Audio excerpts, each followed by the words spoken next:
issue. Second time, I did fully film it. I thought everything's fine and dandy, but then during the editing, for some reason, the audio and the video weren't synced, and I thought it's not as bad, like maybe a second, so I uploaded it. So some of you might have seen that video, but then I took it down within like an hour or so because it was just really bad. So I'm here refilming it. So yeah, since it's a book haul, we'll be doing, some book triggers, like tapping on the covers. I have 2 hardcover books and 3 paperbacks, some page sounds, and fun stuff like that. So yeah, I've been playing around with my settings, the mic settings, and I don't know how they're going to be, so do let me know how you like them.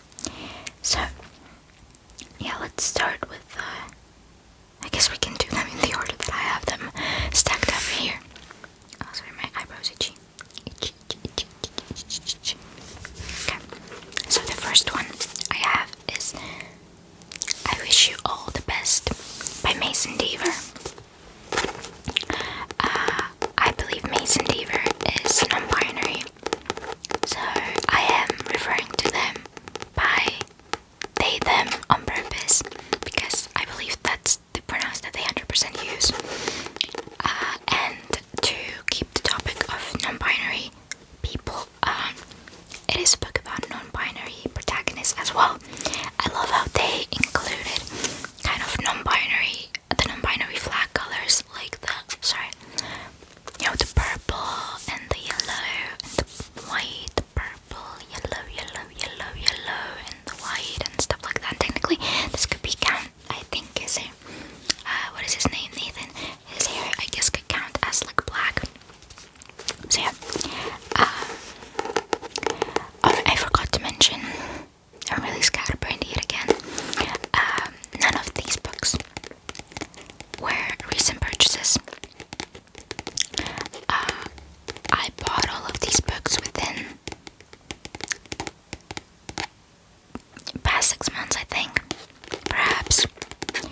And since I haven't read any of them, with the exception of this, but I'll get to this in a second, I thought it might be nice if I'm going to haul them for you, and maybe that's going to get me to start reading them. So yeah. Jesus, I really cannot tap.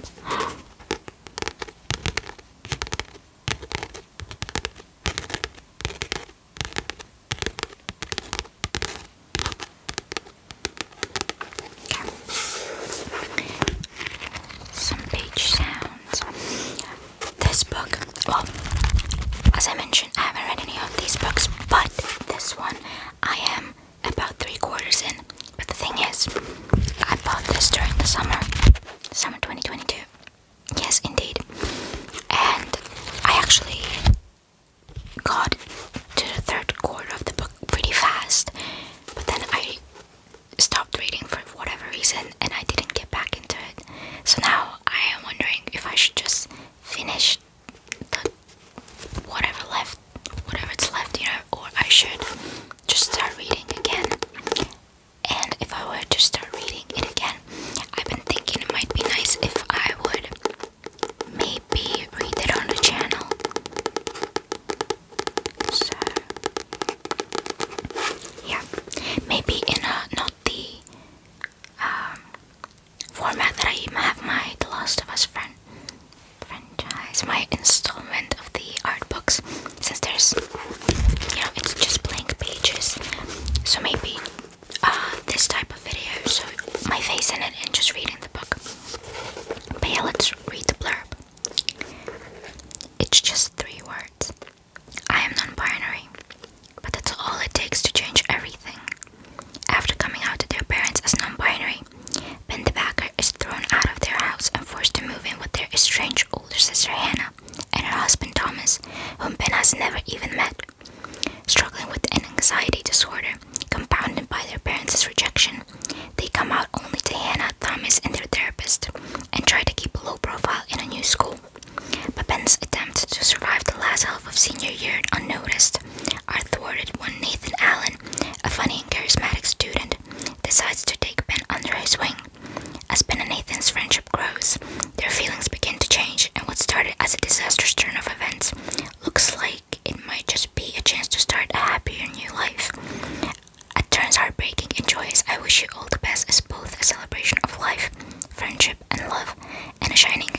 of hope in the face of adversity.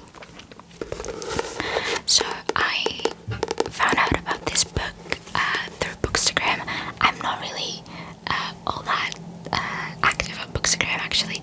Don't follow any really, but I somehow came across one post, I think it was during Pride Month, that had a lot of, LGBTQIA plus books, and I saw this in it, and because I have not owned a book with a non-binary protagonist, nor have I even heard of any, I got very excited because I wanted to own one, I wanted to read one, because, I've never really questioned my identity, my gender, whatever it may be, so I'm never going to understand the struggle, but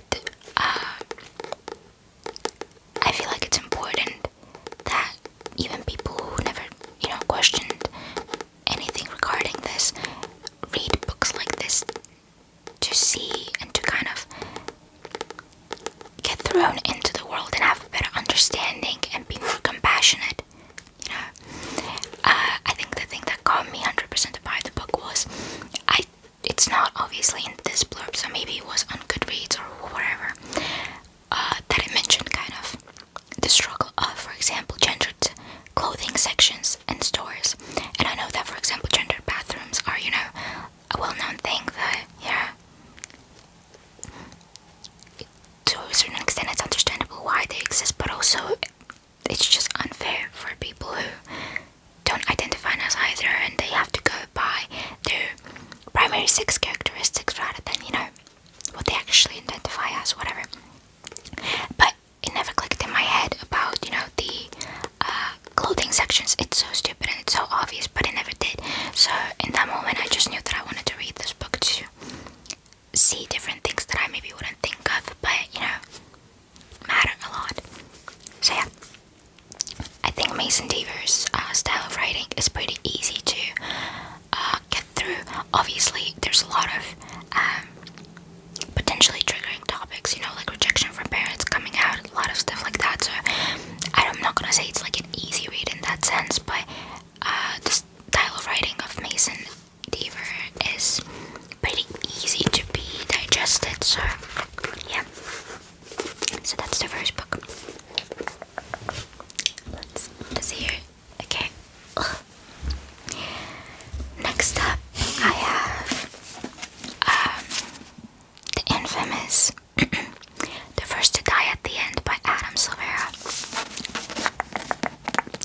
Adam Silvera is my favorite author, so I am absolutely biased. But no, he's my favorite author because I love his style of writing. It just does things to me. I'm not gonna claim that it's the best that is there, because frankly I don't know, but his style of writing is just very near and dear to my heart. And I love his books. I love the things that he, the things that he writes about. And I promised myself that I'm going to buy every single one of his books and read every single one of his books. So yes, I am indeed doing that. He mostly writes like contemporary slice of life, which I think he, excels at. But he does have a fantasy series. Now, ultimately, I am absolutely biased because A, it's about phoenixes, and I love phoenixes. Phoenix is my favorite mythical creature. And B, it's Adam Silvera, so I haven't read the second book yet,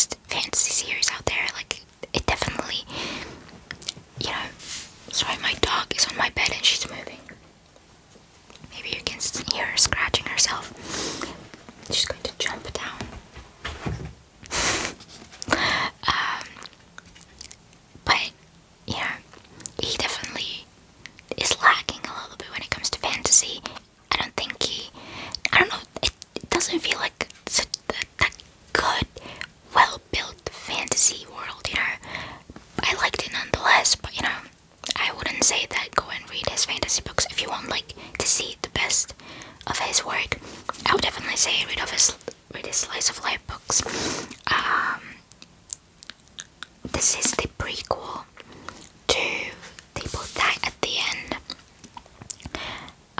She's thick. She's absolutely terrifying. She genuinely terrifies me. But I'm going to get through it. It's crazy that this is one day. This is one day. It's gonna hurt. I should get through this. So, some denser page sounds. Yeah, let's read the blurb. Welcome to the first night of Deathcast. Orion Bacon has waited years for someone to tell him that he's going to die. Now that he's signed up for Deathcast to see if his serious heart condition will finally end him, he's ready to begin living. That's why he decides to attend a once-in-a-lifetime event, the Deathcast premiere in Times Square. Getting an end-day call is the last thing on Valentino's prince's mind. He didn't even register for the program. His modeling career is about to take off, and he's going to spend his first night in New York at the Deathcast launch party.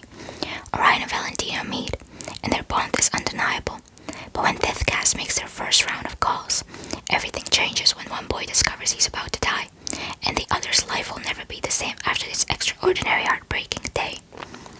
I forgot to mention, if you don't know the premise of this series, They Both Die at the End, or this, essentially there's this service, I guess, Deathcast, that you receive a call the day you're going to die. It should be in midnight, but they're not the most reliable. So you just wake up one day and you're going to get a call saying you're dying today, but they don't tell you when or what happens when you die, what kills you. So that's the premise of the first book. And in the prequel, you know, they're just launching Deathcast, and yeah, and I think it's pretty obvious that, okay, so we know that Orion should be dying because he has a heart disease, but the way that it's worded, I feel like it's implying that it's going to be actually Valentino that is going to die, which is just so cruel. But yeah, usually I love angst. No, usually I love angst, but I feel like with years, I need a happy ending. I can deal with angst throughout the book, but I need that happy ending. I need that comfort at the end.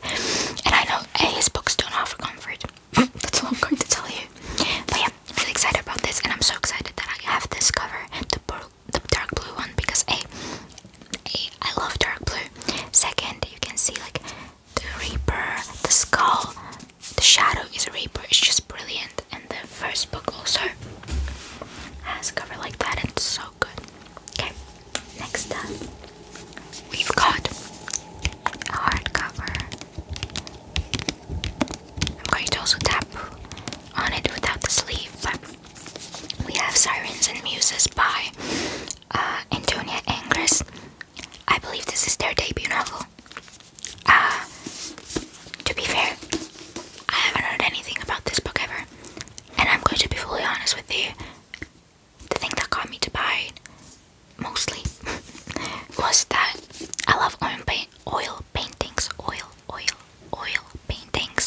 and this is my style of painting. Just, yeah.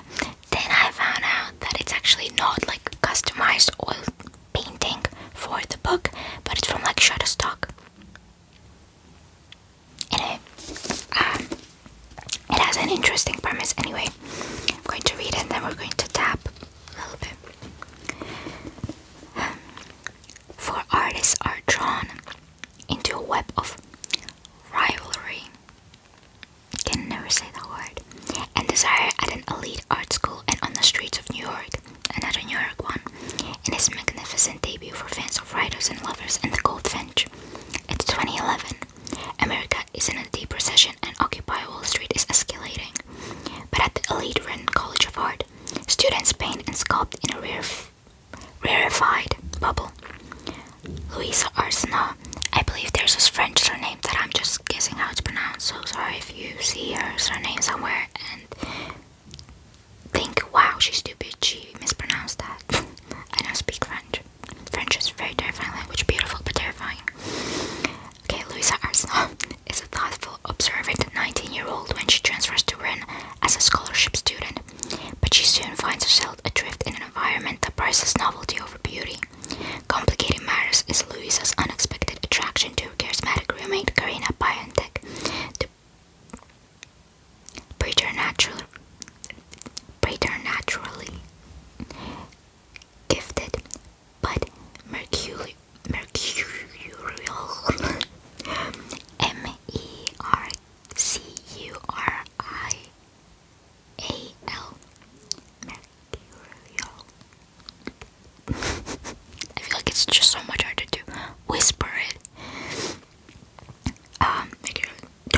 of wealthy art collectors.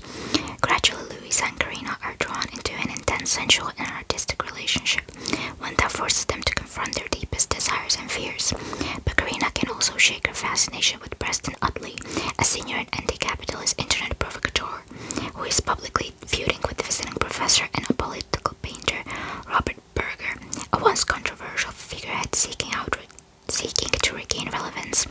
When Preston concocts an explosive hoax, the fates of all four artists are upended as each is unexpectedly thrust into the cutthroat New York art world. Now all must struggle to find new identities in art, in society, and among each other. In the process, they have to either discover their most authentic terms of life, of success, failure, and joy, or risk losing themselves altogether. With a canny, critical eye, Sirens and Muses overturns notions of class, money, art, youth, and a generation's fight to own their future. I admit, difficult read. Might be good to read on a channel, so it will put you to sleep 100%. Anyway, I'm going to take off the sleeve.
Mercenary like her mother, but she has a dark power of her own. Witchcraft. Ooh, spooky. When Kirkis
heavy one.